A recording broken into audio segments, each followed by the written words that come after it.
Kalam institute of youth excellence foundation నిర్వహించే అనేక కార్యక్రమాలకు వెన్నుదన్నుగా ఉంటూ అనేక సామాజిక కార్యక్రమాలు నిర్వహిస్తున్నటువంటి ఇండస్ట్రియలిస్ట్ శ్రీ పిడికిటి భూపాల్ గారిని సంక్షిప్తంగా మన పిల్లలకు సందేశాన్ని ఇవ్వవలసిందిగా కోరుతున్నాం. ఆ పేషెంట్స్ కలాం గారు ఎప్పటి నుంచో ఫస్ట్ నుంచి కూడా పేషెంట్స్తో ఆయన ప్రతి కార్యక్రమం చేసుకుంటూ వచ్చారు. సెకండ్ పాయింట్ ఈజ్ కంపాషన్, దయా. Third point is love. Kalam గారు ఎవరితో ప్రేమగా ఉంటారు? Youth and children. Okay. Fourth point honesty.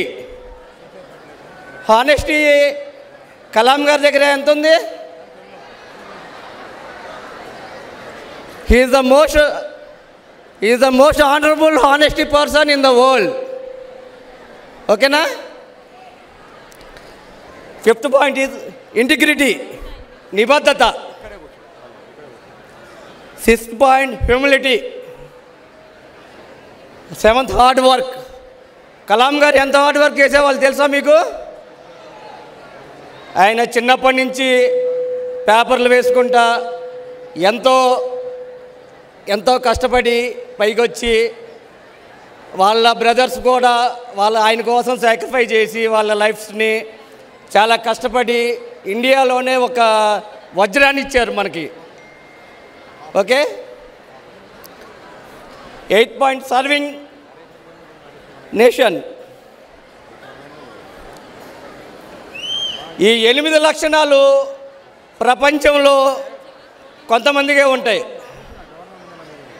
ప్రపంచంలో ఆ 8 లక్షణాలు పుణికిపుచ్చుకున్న వ్యక్తి ఒకే వ్యక్తి, మన అబ్దుల్ కలాం గారు. ఒక మచ్చ కూడా లేని వ్యక్తి, ఒక విమర్శ కూడా లేని వ్యక్తి అబ్దుల్ కలాం గారు. మనం కూడా ఆ యొక్క లక్షణాలని మనం అన్నీ ఏర్పరచుకొని మనం చాలా డెవలప్ కావాలని యూత్కి నేను విజ్ఞప్తి చేస్తున్నాను. ఏ mountain is not higher than your confidence. ఏది ఎవరెస్ట్ శిఖరం మీ కాన్ఫిడెన్స్ కన్నా పెద్దదేం కాదు.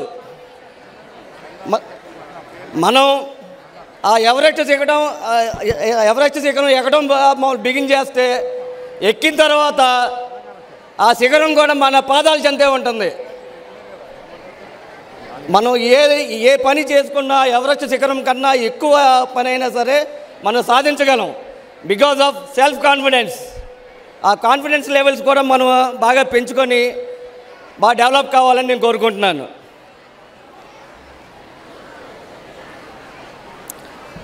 ప్రతి ఒక్కరూ నేను ఒక్కడిని ఈ సొసైటీకి ఏం చేస్తే ఏమవుతుంది అని మనం ఎవరూ ఆలోచించుకోవద్దు.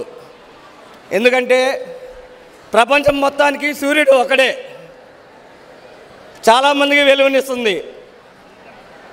అట్లానే మనం కూడా ఏంటంటే మనం ఒకళ్ళు 100 మందిని తయారు చేయాలి, 1000 మందిని తయారు చేయాలి, మోటివేట్ చేయాలి.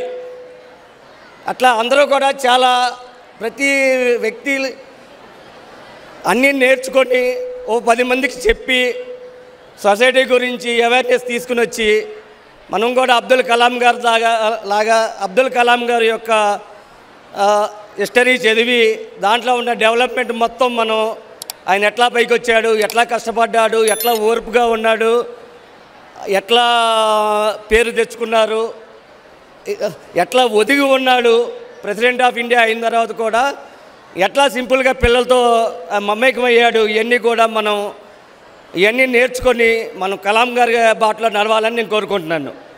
Thank you very much. Who has come on the way from his Khammam district.